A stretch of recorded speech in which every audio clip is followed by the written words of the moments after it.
하게 하옵소서 하였노라. 아멘. 이렇게 기도하겠습니다. 하나님, 이 시간 우리를 하나님의 말씀 앞에 세워주시니 참으로 감사합니다.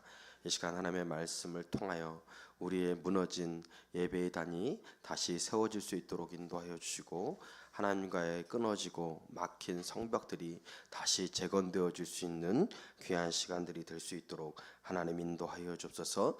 하나님이 우리를 통해 하시고자 하는 일들을 바라볼 수 있도록 인도하여 주시고, 우리가 그 일들을, 그 사명을 믿음으로 감당하기를 결단하는 귀한 시간 될 수 있도록 인도하여 주옵소서. 감사드렸고 예수 그리스도의 이름으로 기도드렸습니다. 아멘. 오늘은 우리가 느헤미야서 6장의 말씀을 통해서 흔들리지 않는 믿음이 무엇인가에 대해서 함께 고민하고 또 생각해보는 시간들이 되기를 원합니다. 우리가 인생을 살면서 늘 깨닫는 진리 중에 하나는 시작보다 마무리가 항상 어렵다라는 사실이죠. 그래서 마라톤 선수에게 가장 큰 위기는 결승선을 앞에 둔 1km, 2km 지점이 가장 힘든 지점이다라고 이야기를 합니다. 장거리를 계속 달리다 보면 심장박동수가 빨라지고 또 옆구리가 땡기기 시작하고 호흡이 가빠오르는 그야말로 죽을 것 같은 그런 한계점에 이르게 되는데, 그 지점이 바로 이 결승선을 얼마 남기지 않은 그 지점이라고 합니다. 그리고 그 지점을 데드 포인트다 이렇게 이제 이야기를 합니다. 이 지점이 되면 심장이 터질 것 같고 당장이라도 멈추고 싶은 유혹들이 가장 극에 달하는 그러한 지점이다라고 해서 이렇게 불려지게 됩니다. 그런데 그 순간을 멈추게 되면 그야말로 이제 그 지금까지 걸어왔던 그 시간들이 무가치하고 무의미한 시간이 되어지겠죠. 그렇기 때문에 이 순간에 맞닥뜨리게 되는 그런 상황이 오면 이 순간을 절대 멈추지 않는, 지금 가고 있는 그 템포로 계속해서 유지할 수 있도록 하는 것이 관건이 되어집니다. 그 상태를 견뎌내고 계속 달리다 보면 어느 순간 이 데드 포인트 지점을 빠져나오게 되는데, 그 순간 호흡이 이제 편안해지고 몸도 가벼워지고 옆구리 통증도 거짓말처럼 사라지는 그러한 경험을 하게 된다고 합니다. 그래서 이 데드 포인트를 넘어서면 상쾌함을 느끼게 되고 얼마든지 더 달릴 수 있을 것 같은 그런 기분과 또 그런 어떤 마음의 그런 어떤 편안함을 가지게 된다고 합니다. 그래서 마치 새로운 세상을 마주한 것 같은 상쾌한 기분을 맛보게 되는데, 이 상태를 전문용어로 세컨드 윈드라고 부릅니다. 데드 포인트를 넘어서 이제 그때부터 좀 더 이렇게 활기있고 또 편안한 마음으로 이렇게 마음이 바뀌게 되는 그런 시점을 이야기를 하는 것입니다. 그래서 장거리 선수들은 모두 이 세컨드 윈드의 기쁨을 알기 때문에 이 장거리 달리기의 매력에 빠지게 되고 계속해서 삶 속에서도 그러한 운동들을 지속할 수 있게 된다라고 하는 것이죠. 오늘 본문에 등장하는 이 느헤미야와 이 유다 백성들이 바로 그 데드 포인트에 지금 서 있습니다. 예루살렘의 성벽 재건이라는 사명을 위해서 이 느헤미야는 백성들을 독려하고 또 각자가 일을 하면서도 이 성벽을 지키고 또 이 성벽을 재건하는 일을 멈추지 않고 지금까지 달려왔습니다. 그리고 이제는 결승선을 앞둔 것과 같이 이제 성벽의 문만 이제 달게 되어지면 모든 성벽의 재건이 끝나는 그러한 시점에 다가와 있었습니다. 그래서 오늘 본문의 내용이 그 시점에서 과연 우리가 지속해야 할 그런 어떤 모습들은 무엇인가, 신앙의 그런 상황들을 점검하도록 우리에게 일러주고 있습니다. 신앙생활에 있어서 한결같이 믿음을 유지한다는 것은 쉬운 일이 아닙니다. 그래서 때로는 믿음이 연약해져서 넘어지기도 하고 또 포기하고 싶을 때도 있습니다. 그래서 수없이 많은 우리는 데드 포인트 지점들을 이렇게 넘나들게 되어지죠. 그러나 그 데드 포인트를 넘어서게 되면 우리는 세컨드 윈드라는 지점에 도달하게 되고, 더 이상 우리가 이 데드 포인트라고 여겨졌던 그 고난의 순간이 우리에겐 더 이상 그 고난의 시간으로 여겨지지 않는 그런 어떤 자유함을 얻게 되어진다라는 것입니다. 그래서 우리가 신앙생활을 하다 보면은 우리가 과거에는 요 지점만 되면, 또 이런 어려움과 시험이 오고 고난이 오면 늘 낙심하고 넘어졌었는데, 이제 어느 순간 그 순간을 뛰어넘게 되면 그 순간이 다시 돌아온다 해도 그것이 큰 문제가 되어지지 않는다라는 사실을 우리는 깨닫게 되어지죠. 그래서 이 데드 포인트를 넘어서 세컨드 윈드의 윈계점을 넘게 될 때 우리는 하나님이 주시는 참된 기쁨과 평강을 누리게 되고, 그만큼 우리가 성장하고 또 발전하게 되었다라는 사실을 깨닫게 되어지는 것이죠. 그렇다면 우리는 어떻게 흔들림 없이 이 믿음의 경주를 하며 데드 포인트를 지나 하나님의 기뻐하시고 온전하신 뜻을 이루는 삶을 살아갈 수 있을까?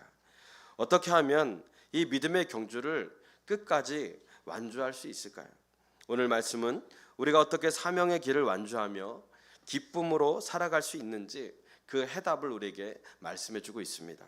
우리 먼저 느헤미야 6장 1절을 함께 다시 한번 읽어보도록 하겠습니다. 시작.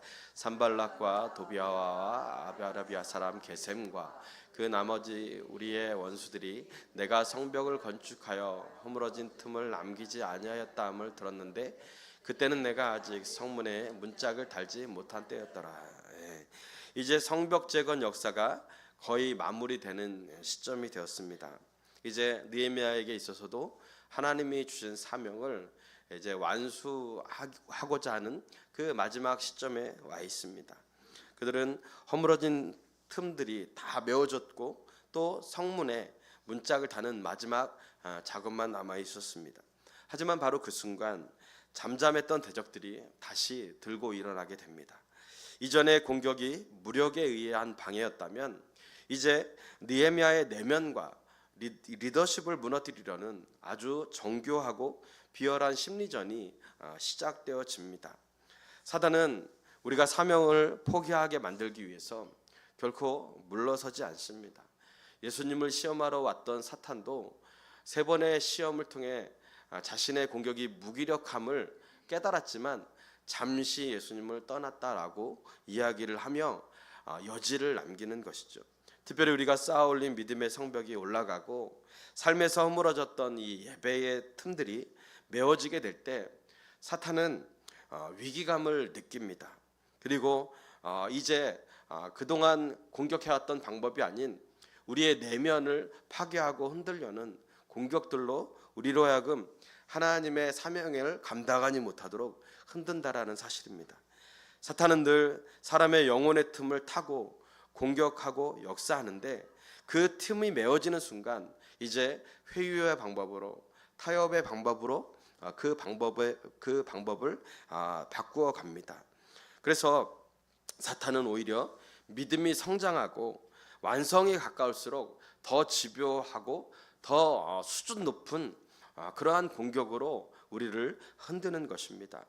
교회의 여기저기 틈을 노리다가 교회의 리더십과 직분자들을 흔드는 것이 이 교회를 흔드는 데 있어서 가장 큰 방법임을 사탄도 알고 있기 때문에 그렇습니다. 그래서 산발락과 도비아와 게셈은 이제 공격의 주 대상을 지도자인 느헤미야로 향하게 되는 것입니다. 지도자 한 사람을 넘어뜨리는 것 외에 이제 이 하나님의 이 과업을, 하나님의 사명을 막을 방법이 없다라고 여기게 되어지는 것이죠.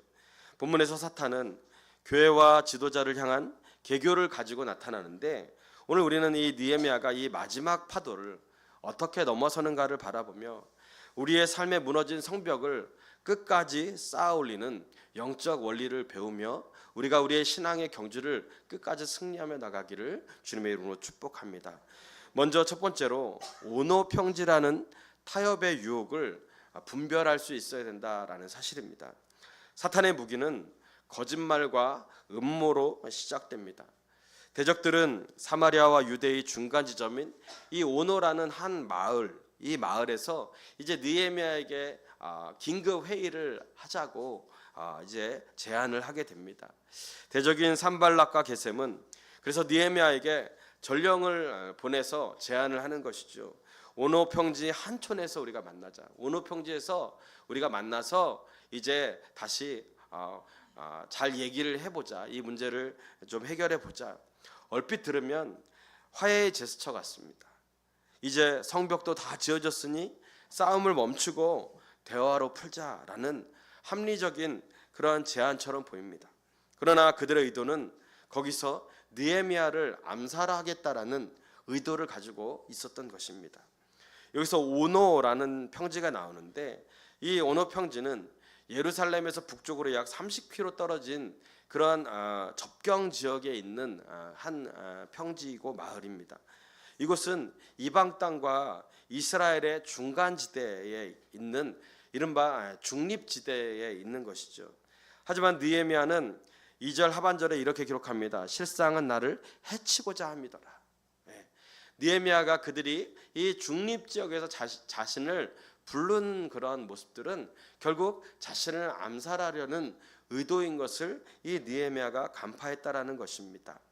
여기서 해하다라는 단어는 단순히 몸을 다치게 한다라는 뜻을 넘어서 도덕적으로 악을 행하고 파멸시키고 재앙을 가져온다라는 그런 의미를 가지고 있습니다.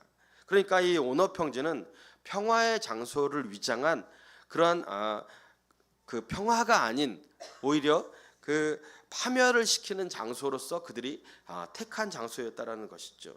그래서 느헤미야를 사역의 현장에서 격리시키고 분리시켜서 암살하려고 하는 그러한 모습들로 영적 권위를 무너뜨리는 그런 함정인 것입니다. 그래서 이들은 집요하게 4번이나 이 느헤미야를 초청을 합니다. 느헤미야를 설득해서 이곳으로 나오게 하지만 느헤미야는 단 한 가지 이유로 그것을 제안을 거부합니다. 공사 중이어서 자리를 비울 수 없다라는 것입니다. 내 사명이 마무리 되어지지 않았기 때문에 지금 내가 자리를 비울 수 없다라고 하면서 계속 거절하는 것입니다. 우리는 신앙생활을 할 때 원수의 계교를 아는 것이 매우 중요합니다. 우리가 신앙생활을 하고 하나님의 사명을 감당함에 있어서 가장 위험한 것이 무엇이냐면 적당히 하는 것입니다. 하나님을 믿어도 적당히 믿는 것처럼 위험한 신앙생활이 없습니다. 이것을 성경은 두 마음을 품는 것으로 간주하고 있습니다. 적당히 믿는 것이 세상적으로는 지혜로워 보일 수 있습니다. 내가 편하고 잘 될 때는 열심히 믿고 힘들고 피곤할 때는 쉬어가려고 하는 그런 모습들, 신앙의 중간지대에 많은 사람들이 이곳에 매몰되어 있습니다. 사탄의 표적이 그만큼 되어지기 쉽다라는 사실이죠. 그래서 교회에서는 신자로 살면서 세상에서는 세상 사람들과 똑같이 살아가는 그러한 모습들로 사탄은 우리로 하여금 그것이 지혜로운 삶이라고 유혹하고 미혹한다라는 사실입니다. 그러나 그 뒤에는 사탄의 음흉한 계획들이 있는 것이죠. 바로 하나님께로부터 분리시키고 하나님의 사명으로부터 분리시켜서 영적으로 죽은 자가 되어 하나님의 사명을 더 이상 감당할 수 없도록 암살하려는 그러한 의도가 그 안에 있다라는 사실입니다. 그러므로 우리는 분명히 알아야 합니다. 우리가 하나님의 사명을 감당할 때 우리의 예배를 무너뜨리려고 하는 사탄의 계략이 있다면 그것은 전혀 우리가 타협할 수 없는 것임을 우리는 늘 깨달아야 된다라는 사실입니다. 우리는 분명한 믿음의 기준을 가지고 있어야 합니다. 타협할 수 없는 신앙의 본분을 지키는 것이 우리의 믿음 생활에 있어서 너무나 중요한 것입니다. 하나님의 뜻을 분별하며 노라고 말할 수 있는 결단이 우리 가운데 필요한 것입니다. 느헤미야가 이 제안을 받아들였다면 그는 암살을 당했을 것이고 공사는 미완성으로 끝날 수밖에 없었을 것입니다. 원수는 종종 대화를 제안하지만 하나님의 일을 그르치게 만들고 분열을 조장할 때가 많이 있습니다. 때로는 우리에게 대화를 해보자고 대화를 해서 우리가 서로가 이익이 되는 방향으로 생각해 보자라고 우리를 미혹하기도 합니다. 그리고 마귀는 대화의 상대가 되면 될수록 계속해서 우리를 더 큰 그런 수렁으로 빠뜨리는 것이죠. 여러분, 우리가 기억해야 하는 것은 마귀는 대화의 상대가 아니라 대적의 상대라는 것이죠. 느헤미야는 그들의 요구를 이런지하에 거절합니다. 우리가 하나님을 예배하거나 사명을 감당할 때 계속해서 사명을 감당하지 못하도록, 예배드리지 못하도록 타협의 도구라는 것을 들고 나오는 사탄의 계략이 있다면 우리는 그것을 느헤미야처럼 단호히 거절할 수 있어야 합니다. 우리에게 남겨진 사명, 예배자로서의 삶을 살아가는 데 있어서 우리가 결단하는 그러한 믿음의 모습들이 필요하다라는 사실입니다. 그것이 내 귀에 편하고 우리를 위하는 것 같지만 그것이 하나님과의 관계를 멀어지게 하고 새 사명을 포기하게 만드는 것이라면 우리는 그것을 영적으로 분별할 수 있어야 합니다. 그것이 아무리 나에게 이익이 된다 할지라도, 그것이 나를 편하게 만드는 일이라 할지라도 그것은 결코 나를 위한 일이 될 수 없음을 우리는 알 수 있어야 하는 것입니다. 성경에서 온호 평지의 유혹에 넘어간 대표적인 인물이 누구입니까? 바로 사사 삼손입니다. 삼손은 나실인입니다. 나실인은 세상과 구별하여서 하나님께 드린 사람입니다. 그런데 그의 삶은 그의 이름에 걸맞지 않게 구별되지 못했습니다. 들릴라라는 이 여인에게 빠져서 삼손이 이 여인의 미혹에 넘어가는 것이죠. 삼손이 사랑한 여인인데 블레셋 사람들의 사주를 받은 여인입니다. 이 삼손 때문에 번번이 블레셋 사람들이 이 이스라엘 백성들을 넘보지 못하는 상황들이 발생을 하게 되니까 이 삼손을 없애려고 하는 것이죠. 그래서 이 삼손의 힘의 비결이 어디에서 나오는가, 그것을 알아내는 것이 이 들릴라의 임무였습니다. 이 들릴라는 삼손을 칼로 위협하지 않았습니다. 대신 그에게 이야기를 한 것이죠. 나를 사랑한다면 당신의 힘의 근원을 알려주십시오. 나를 사랑한다면 자신이 가지고 있는 가장 은밀한 비밀을 나에게 알려줘야 그것이 나를 사랑하는 것이 아니겠냐고 이렇게 귀에 바른 소리를 하는 것이죠. 그래서 끊임없이 속삭입니다. 삼손은 결국 들릴라의 무릎이라는 달콤한 온호 평지에서 자신의 힘의 근원이 어디에서 나오는지 알려주게 됩니다. 이 온호 평지, 이 들릴라의 무릎이 바로 삼손이 타협했던 자리였던 것입니다. 그는 행복했지만 결국 그의 머리는 잘려졌고 그 눈이 뽑혀졌고 사명은 중단이 되어졌습니다. 오늘 느헤미야의 대답은 단호합니다. 내가 이제 큰 역사를 하니 내려가지 못하겠노라 라고 이야기를 하는 것입니다. 그는 대적들이 4번이나 같은 제안을 보냈음에도 불구하고 흔들리지 않았습니다. 우리가 하나님의 사명을 감당할 때, 예배 자리로 나아갈 때 이러한 여러 가지 대적들의 유혹들이 있을 것입니다. 타협안이 있을 것입니다. 아마 오늘도 이 예배 자리에 나올 때 많은 분들이 이러한 온호 평지의 유혹을 받았을 것입니다. 어떤 사람들은 피곤해서, 어떤 사람들은 사업 때문에 바쁘기도 해서, 어떤 사람들은 좀 쉬고 싶고 더 많은 유혹들이 있기 때문에 그 제안을 뿌리치지 못하고 그 자리로 나아간 사람들이 있었을 것입니다. 그러나 이 자리에 계신 분들은 그 온호 평지의 유혹을 이기고 이 자리에 온 줄로 믿습니다. 그렇기 때문에 우리는 이 자리를 통해서 이 느헤미야와 같은 믿음을 통하여 우리를 살게 하는 것은 바로 하나님의 사명을 끝까지 감당하려고 하는 그 믿음인 줄로 믿고 우리가 날마다 믿음의 자리에 승리하는 저와 여러분들이 되어주기를 주님의 이름으로 축복합니다. 그러나 여러분에게도 온호 평지가 있을 것입니다. 수많은 유혹들이 있죠. 이렇게 예배를 드리는 주일 한 번만 빠지자라는 그러한 유혹도 있을 것이고, 이번 한 번만 눈 감자라고 하면서 정말 우리가 행하지 말아야 할 이익 앞에 타협하는 모습들도 있을 것입니다. 또 내가 이 한순간만 즐기자, 내가 예배를 빠지는 것도 아니고 내가 하나님을 믿지 않는 것도 아닌데 이거 한 번만 허용하자라고 하면서 죄와 정욕과 타협하며 즐기려고 하는 그러한 모습들이 분명히 있을 것입니다. 일을 하면서도 예배자로 사명자로 살지 못하도록 속삭이는 그러한 온오평지가 우리의 삶 가운데 있습니다. 그럴 때 우리는 그 목소리에 느헤미야처럼 대답을 해야 합니다. 나는 지금 큰 역사를 하는 중이다. 나는 내려갈 수 없다. 나는 이것을 포기할 수 없다. 라고 하나님 앞에, 사람들 앞에 믿음의 고백을 통하여 사명의 자리를 지키는 저와 여러분들이 되어주시길 주님의 이름으로 축복합니다. 두 번째로, 봉하지 않는 편지와 가짜 뉴스를 우리는 이겨내야 합니다. 사탄의 두 번째 무기는 거짓 소문이었습니다.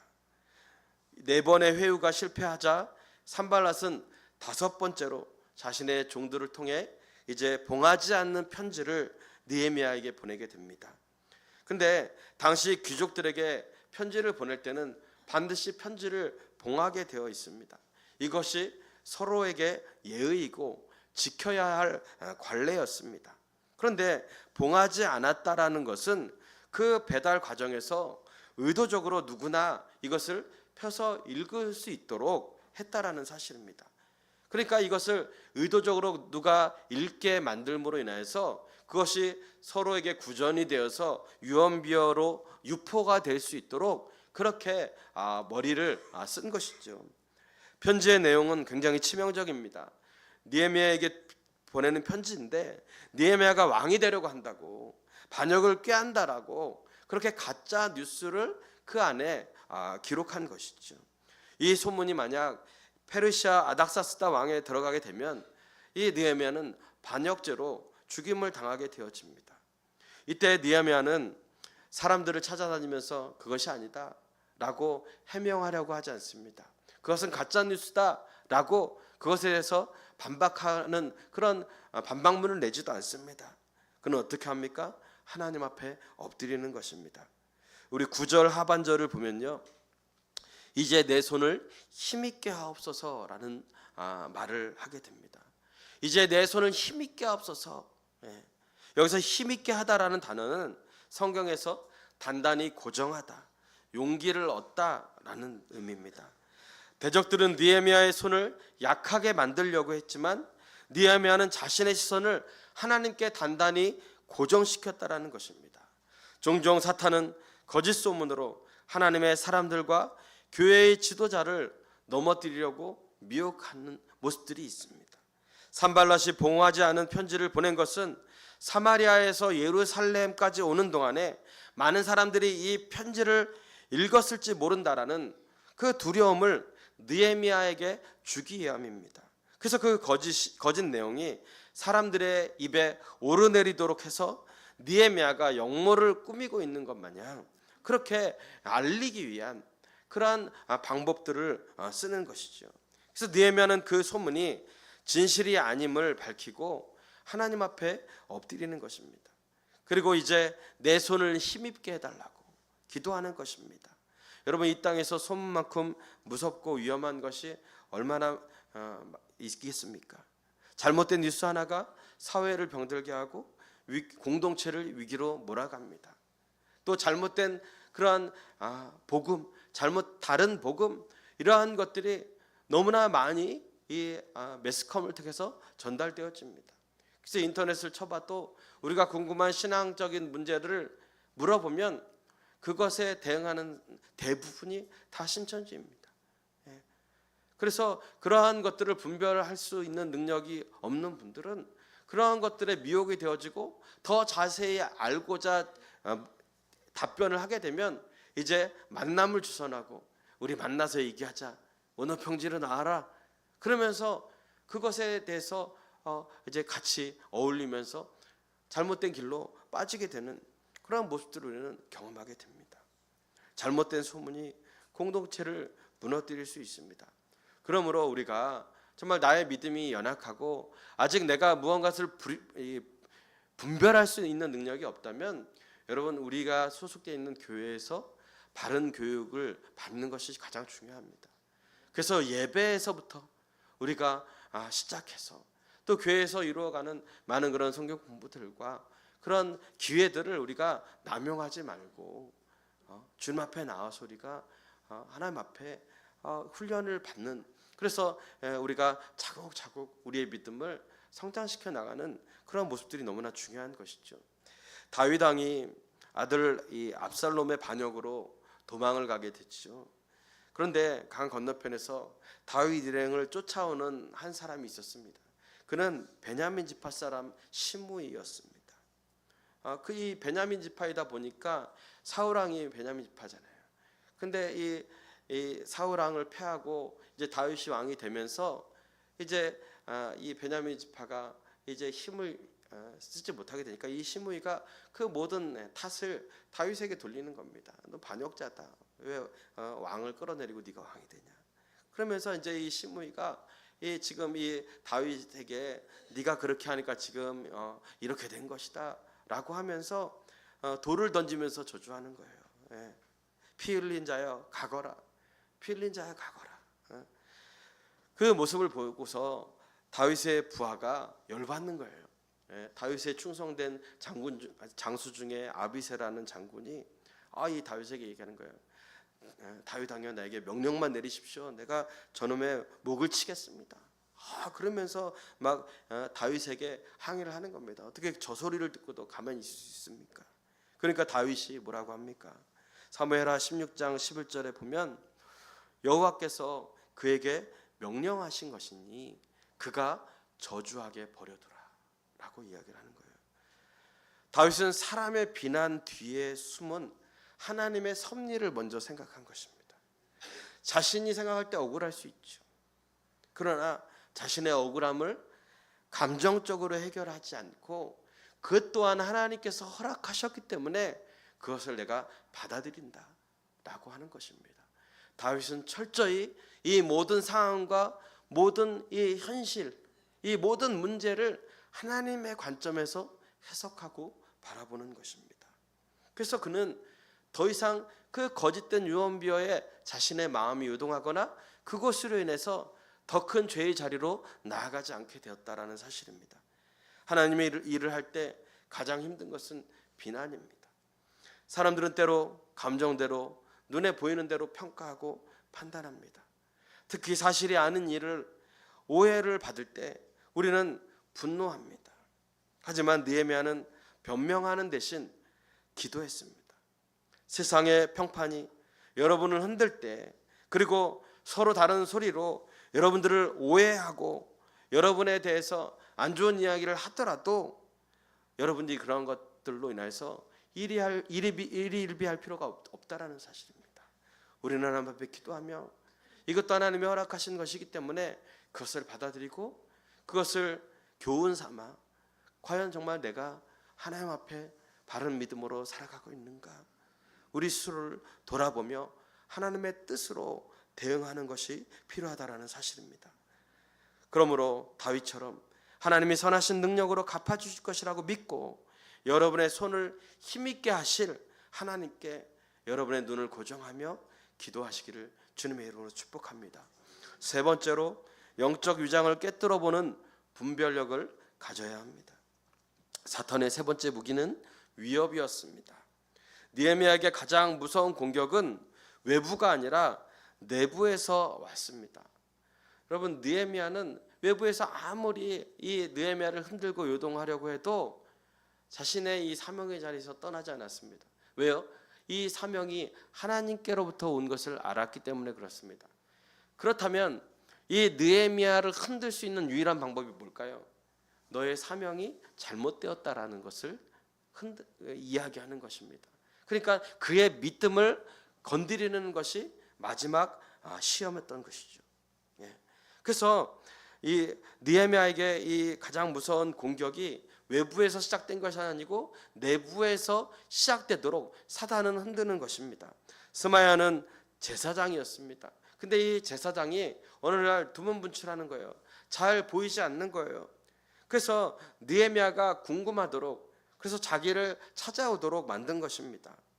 이것은 자신도 두려움의 직면에서 있음을 이 느헤미야에게 알려주고 그로 하여금 이제 자신을 찾도록 만든 것이죠. 이 제사장이자 선지자였던 이 스마야가 자신을 찾아온 느헤미야에게 자신도 이렇게 위험해서 숨었는데 너도 숨어야 된다. 그러면서 예언을 빙자하면서 조언합니다. 그래서 대적들이 밤에 너를 죽이려고 올 것이니까 성전 외소에서 들어가서 문을 닫고 숨어라. 그렇게 조언을 하는 것입니다. 그러자 느헤미야가 어떻게 합니까? 다시 한번 자신이 지도자로서 숨는 것이 합당하지 않다라고 이야기합니다. 그리고 스마야가 산발랏 일당에게 사주를 받고 거짓말을 하고 있다는 것을 간파하게 됩니다. 겉보기에 스마야의 제안은 느헤미야를 걱정하는 충성스러운 주언 같습니다. 우리가 신앙생활을 하면서 주의 종으로서 하나님의 말씀을 증거합니다. 그런데 하나님의 사명을 끝까지 감당하도록 하는 것이 주의 종이 감당해야 할 일인데, 그 사명을 내려놓고 우리가 잠시 그 사명을 미루고 우리의 몸을 숨기자, 우리가 좀 더 안전하고 편안해지면 그때 가서 하자라고 하는 것은 옳지 않다라는 것이죠. 그래서 느헤미야는 12절에서 그렇게 고백을 합니다. 분별한즉 하나님께서 보내신 바가 아니라. 여기서 분별하다라는 말은 면밀히 조사하다, 본질을 꿰뚫어 인지하다라는 뜻입니다. 느헤미야는 스마야의 말이 아무리 종교적이고 위급해 보여도 그것이 율법을 어기게 만들고 지도자로서 비겁한 모습을 보이게 하려는 사탄의 계략임을 즉시 알아차렸다라는 것이에요. 자신이 제사장이 아니잖아요. 그죠? 자신은 지금 총독입니다. 여러분, 총독은 당시에 제사장이 머무는 성소에 들어갈 수 없습니다. 그러니까 율법에서 금한 일을 아무리 종교 지도자가 그것을 허용한다 하더라도 그것이 자기는 허용할 수 없는 일임을 알았다라는 것이죠. 그래서 율법을 어기면서 내 목숨을 부지하는 것이 과연 합당한 것인가? 내가 하나님의 말씀을 어기면서 하나님의 말씀을 뒤로 한 채 나의 안전함과 나의 안위를 생각하는 것이 맞는가라는 것이죠. 그래서 이 느헤미야는 이런 상황 속에서 다시 기도의 자리로 나아갑니다. 우리 14절 말씀을 한번 같이 보겠습니다. 시작. 내 하나님이여, 도비아와 산발락과 여선지 노아데아와 그 남은 선지자들 곧 나를 두렵게 하고자 한 자들의 소행을 기억하옵소서 하였노라. 스마야만이 아니라 이런저런 선지자들이 자신을 위할 것처럼 대적들에게 돈을 받고 거짓 예언한 것을 하나님께 탄원하고 신원하는 것입니다. 예수님께서 예루살렘 입성을 앞두고 십자가의 고난을 이제 말씀하시죠. 베드로에게 말합니다. 그때 베드로가 주님을 붙들고 항변합니다. 주여, 그리 마옵소서. 이 일이 결코 주께 미치지 아니하리이다. 이렇게 예수님을 위하는 것처럼 이야기합니다. 실제로 예수님을 위하면서 말한 것일 수 있죠. 그런데 인간적으로 보면 이것이 스승을 위한 최고의 사랑 아닙니까? 그런데 예수님이 그 배후에 사탄이 있음을 알려주십니다. 그래서 사탄아, 내 뒤로 물러가라. 너는 나를 넘어지게 하는 자로다. 그렇게 예수님께서 말씀하십니다. 왜 넘어지게 한다고 하시는 건가요? 예수님이 이 땅에 십자가를 지시고 우리를 위해서 죽으시기 위한 대속제물의 사명으로 이 땅에 오셨는데, 네가 이 사명의 길을 가로막았다라는 것입니다. 나를 지킨다라는 이유로, 내 귀에 좋은 이야기를 한다라는 이유로, 나를 안전하게 보호한다라는 이유로 하나님의 사명을 가로막는 것, 그것은 사탄이 하는 짓이다 라는 것입니다. 오늘날에도 수많은 스마야들이 우리 곁에 있습니다. 하나님도 내가 고생하는 거 원치 않으셔. 살고 봐야지. 일단 피하자. 일단 쉬고 나중에 해. 네가 부담 가면 그런 거 다 안 해도 돼. 하나님은 사랑의 하나님인데 그런 거 다 이해하셔 라고 하면서 우리가 사명의 길을 걸어가는 그 길들을 가로막을 때가 참 많이 있습니다. 이런 말들은 우리가 듣기에는 나를 위로하는 것 같습니다. 나의 형편을 생각해주고 나의 처지를 이해해 주는 것 같습니다. 그러나 사명을 포기하게 만드는 영적 독화살과 같습니다. 내 감정이나 상황이 아니라 기록된 하나님의 말씀이 기준이 되어야 합니다. 느헤미야는 나 같은 자가 어찌 도망하며 나는 들어가지 않겠노라 라고 하면서 스마야의 제안을 거부합니다. 우리에게 이 거룩한 이 고집들이 필요한 거예요.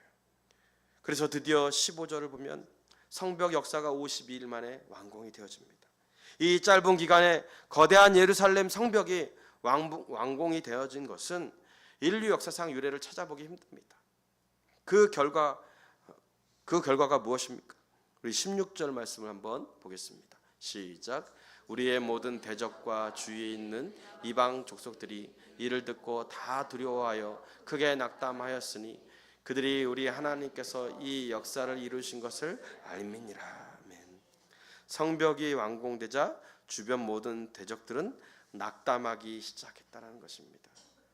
우리가 믿음의 성벽을 재건하고 완공되어질 때 사탄은 두려워하기 시작합니다. 낙심하기 시작하는 것입니다. 하나님께서 이루신 일이라고 밖에는 설명할 길이 없는 것이죠. 세상은 교회에 행하시는 이런 하나님의 역사를 보아야 합니다. 그리고 우리 늘 푸른 교회가 이 자리에 있는 것, 그리고 올 한 해 우리가 하나님의 손으로 형통한 교회가 되어 믿음의 성벽을 쌓아가기를 원하는 것은 바로 이 성벽의 완공을 통하여 세상으로 하여금 하나님의 살아계심을 보여주는 것입니다. 교회가 하나님 한 분만을 의지하지 않고 세상과 타협하고 세상의 기준과 방법을 의지한다면 세상이 교회를 보고 하나님의 역사를 이해하거나 하나님의 역사를 인정하는 그런 모습을 가질 수 없는 것이죠. 오늘날 우리가 믿음을 지키며 관가하지 말아야 할 것은 바로 그래서 이러한 영적인 분별력을 가져야 된다는 사실입니다. 믿음은 하나님의 말씀으로 단련됩니다. 이 분별력을 통해 하나님이 우리에게 주시는 삶의 목적과 의미를 깨닫고 사명을 온전히 감당할 수 있기를 주님의 이름으로 축복합니다. 많은 분들이 성경 통독을 시작했습니다. 여러분 아직 갈 길이 멀죠. 그죠? 성벽의 문을 달려면 아직 가야 될 길이 멉니다. 그러나 그것을 포기하는 것은 누가 원하는 일일까요? 그리고 그것이 완공되어지는 날 우리의 심령 가운데 하나님이 주시는 그 담대한 믿음, 하나님의 기적, 세상이 우리를 두려워하는 그 삶을 우리는 기대하며 이 길을 끝까지 승리하며 나가길 소망합니다. 세상과 타협하는 것이 세상을 살아가는 데 있어서 가장 쉬운 방법입니다. 음모와 거짓말로 사람들은 서로에게 이익이 되는 방향으로 움직입니다. 그리고 우리의 영적인 부분을 이용해서 믿음 생활을 자꾸 변질시키고 하나님의 사명을 온전히 감당하지 못하도록 사탄은 계속해서 우리의 틈을 노리고 있습니다. 그러나 우리는 날마다 믿음으로 한 걸음씩 한 걸음씩 앞으로 나아가야 합니다. 그리고 데드포인트를 뛰어넘어야 합니다.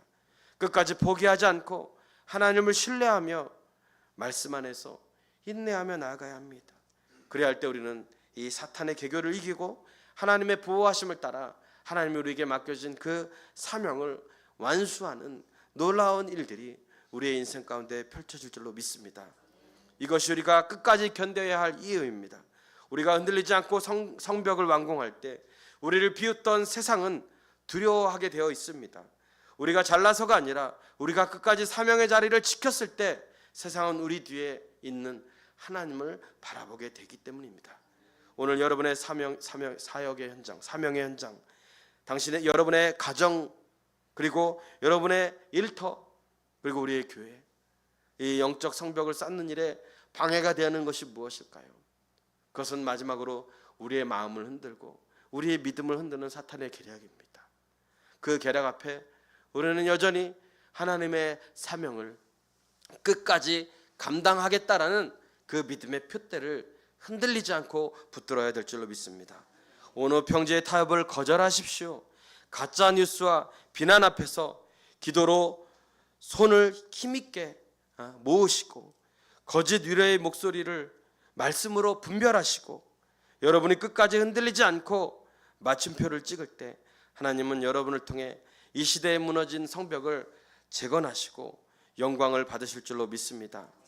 이 52일의 기적이 여러분의 삶에 실자가 되어지고 이제 앞으로 남겨진 2026년도에 여러분이 끝까지 믿음으로 승리함으로 하나님의 선하신 계획과 섭리가 여러분의 삶 가운데 충만하여지기를 주님의 이름으로 축복합니다. 우리 함께 기도하겠습니다. 거룩하신 하나님 아버지, 우리를 예배의 자리로 불러주시고 주의 이름을 높일 수 있는 은혜를 주심에 감사합니다. 느헤미야가 성벽을 재건할 때 수많은 방해와 거짓과 두려움의 공격이 있었지만 내가 큰 역사를 하니 내려가지 못하겠다라고 고백하며 하나님께서 맡기신 사명을 끝까지 감당하게 하신 주님을 찬양합니다. 우리 역시 살아가면서 수많은 유혹과 방해 앞에 서 있습니다. 사명을 미루게 하는 세상의 소리, 두려움으로 물러서게 하는 거짓된 말들 속에서 느헤미야처럼 분별하게 하시고 사람의 말이 아니라 하나님의 뜻대로 귀 기울이게 하여 주옵소서. 두려움이 우리를 지배하지 못하게 하시고 기도로 하나님께 나아가 힘을 얻게 하시며 우리가 맡은 자리에서 끝까지 충성하는 믿음을 가질 수 있도록 주님 은혜를 허락하여 주옵소서. 우리 교회가 하나님께서 세우신 공동체임을 기억하며 외부의 어떤 흔들림 속에서도 복음의 성벽을 굳건히 세워나가는 믿음의 귀한 공동체 되어질 수 있도록 역사하여 주옵소서. 모든 것 감사드리옵고 예수 그리스도의 이름으로 기도드렸습니다. 아멘. 우리 시간은 여전도 회원들